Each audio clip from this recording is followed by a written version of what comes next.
Hello students, today we'll be discussing chapter 2 of geography in 6th class, that is landforms of the earth. Landforms of the earth includes earth was fire-like ball very long in the past. When molten rock cooled slowly, a thin solid crust was formed across its surface. This is the crust, which is a thin solid layer. Next, the interior was solidified into layers after cooling that form the mantle and the core. Mantle is the part between the surface and the center of the earth, and core is the innermost part of the earth. Core is further divided into outer and inner. Outer core is liquid, while inner core is solid. Next, we can talk about Earth's constituents. Earth contains different continents and oceans. Continents make up 27% of the Earth's surface, while the oceans are the water bodies like oceans, seas, lakes, rivers. They form about 70% of the Earth's surface. Tectonic plates, these are the rigid plates of which the crust of the earth is made, and they are moved by the forces occurring deep inside the earth.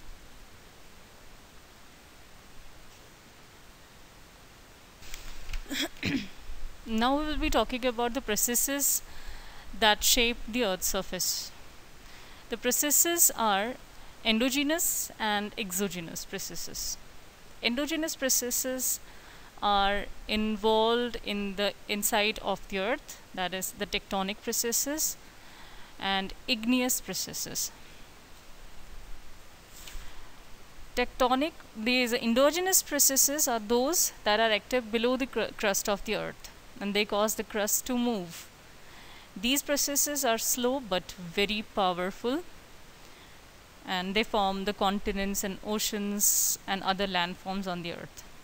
While the exogenous processes occur at the surface of the earth's crust, and as a result, the action of heat, cold, water, and wind on rocks, different landforms are built.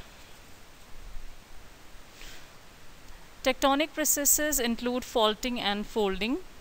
Faulting is the formation of block mountains and rift valleys and escarpments, while folding forms synclines and anticlines and fold mountains. Next, igneous processes involve the volcanic activities. They form the volcanic mountains, the lava plains, and the plateaus. Exogenous processes include degradation, that is breaking down. It may also be called weathering and erosion.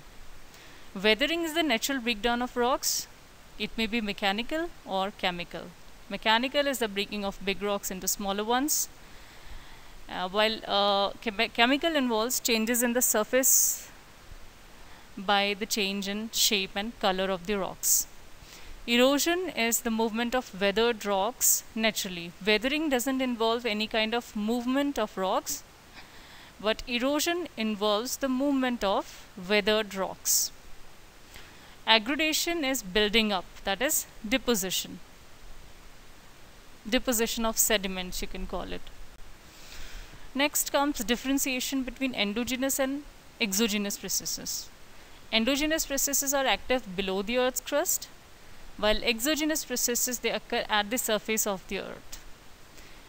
Endogenous processes create new landforms, while exogenous processes break down the landforms which are made by the endogenous processes. Endogenous processes are very slow but powerful, while exogenous processes are continuous ones. They just go on with time. Now, mountains. Mountains are the risings above the ground for several hundred meters.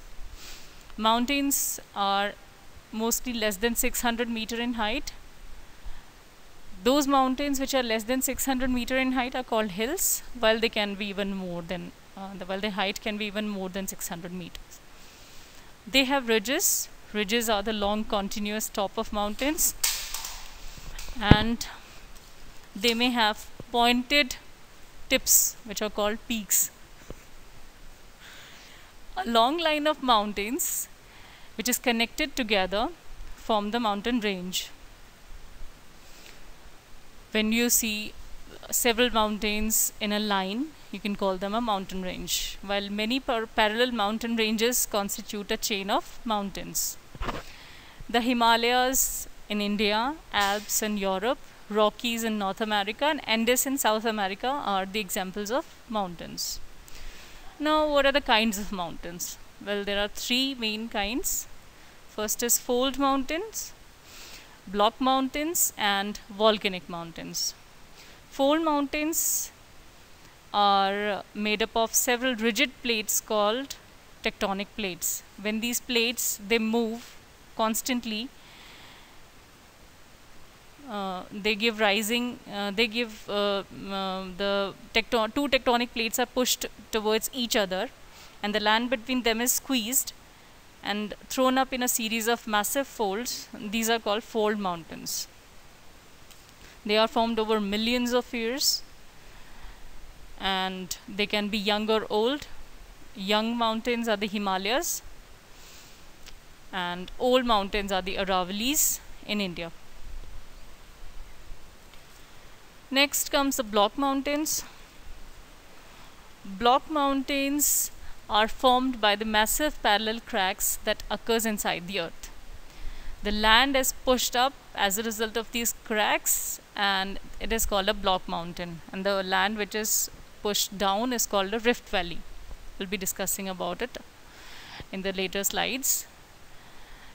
Example can be Vindhya range from India, while Black Forest mountains could be found in Europe. And these are all the examples of block mountains. The volcanic mountains are cone-shaped structures which are made of cooling down of lava from the Earth's crust. Volcanoes are openings in the Earth's crust through which magma or hot molten rocks come out. The magma that flows, that flowing magma, is called the lava. They are made of many alternating layers of lava and ash. Examples can be Mount Fujiyama from Japan and Mount Vesuvius in Italy. Now, valleys. Valleys are low-lying areas occurring between hills or mountain ranges, and they can be of three different types: river valleys, glacial valleys, and rift valleys. A river valley is formed by the erosive action of rivers. They usually have a river running through them. Rivers with steep gradients form the V-shaped valleys, while the rivers with low gradients form flatter valleys, which have gently sloping walls. Next comes the glacial valleys. Glaciers form U-shaped valleys. These valleys have steep vertical walls and flat bottoms. That is why they are called U-shaped. Rift valleys are formed of faults occurring in the Earth's crust. Example can be Great Rift Valley of East Africa and Narmada Rift Valley in India. Next comes the differentiation between river and glacial valleys and rift valleys. River and glacial valleys are formed by erosion by rivers, that is an exogenous process. They can have either V-shaped or U-shaped valleys, while rift valleys are formed by tectonic forces, that is endogenous processes, and they are narrow with steep walls and flat floor. Plateaus occupy almost a third of the Earth's land surface. A plateau is a highland with flat top, and it rises steeply from the surrounding low-lying area on at least one side. It can be rolling or gently sloping on other sides. Plateaus are also called tablelands because of their shape, that is like a table. They are mainly of three types: continental plateaus, intermontane plateaus, and volcanic plateaus. Continental plateaus are formed of forces generated within the earth push up a large block of crust. A continental plateau is formed with the help of forces which are generated within the earth that push up a large block of crust. The plateaus covering continents like Africa, that is the East African Plateau, and South America are extensive and massive. In India also we have the Chota Nagpur Plateau, which is a continental type of plateau. Intermontane plateaus are the plateaus which are surrounded by mountains. Such plateaus are called intermontane plateaus, which are surrounded by mountains. Example can be Plateau of Tibet or Plateau of Altiplano in South America. Volcanic plateaus are formed of accumulated sheets of volcanic lava. Example can be Deccan Plateau from India. It's a kind of volcanic plateau. Now plains. Plains are vast areas of flat land. It can be an extensive area of nearly flat land or some rolling area it could be. It lies around 200 meters above sea level, and it is also called a lowland because of its height above the sea level, which is very low, that is around 200 meters. Depending on how they are formed, plains can be of three types: structural, depositional, and erosional. Structural plains are found in areas where the crust has been undisturbed for a long time and it is relatively flat and stable. Example can be Great Plains of North America. Next are the depositional plains. These are formed because of deposits by erosive agents like rivers, winds, waves, etc. over long period of time. Example, they can be of two types: alluvial and loess. Depositional plains formed by rivers are called alluvial plains. Rivers carry sediments with them, and when they are unable to carry the load anymore, they deposit the sediments along their banks. And these deposits, which consist of fine particles of silt and clay, and some amount of sand is also present there. This is the alluvium. The alluvium is also deposited when rivers flood their banks.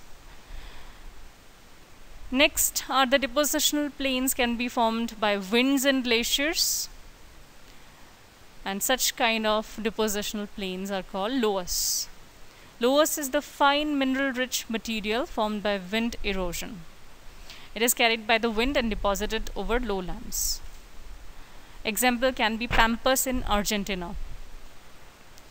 Next are the erosional plains. These are formed of erosion, as the name itself suggests. They are formed of erosion by rivers, rain or ice, or wind of the earth. They are formed of erosion by rivers, rain or ice, or wind which is moving on the earth. Example can be plains of Northern Europe and Canada. Next are some minor landforms are also found apart from these major landforms which we have discussed so far.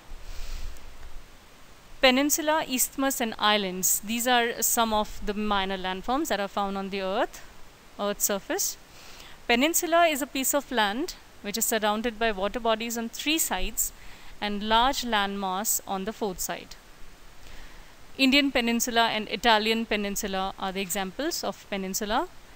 Isthmus is a narrow stretch of land which joins two large land masses. The example can be the Isthmus of Suez, which joins Asia and Africa continents.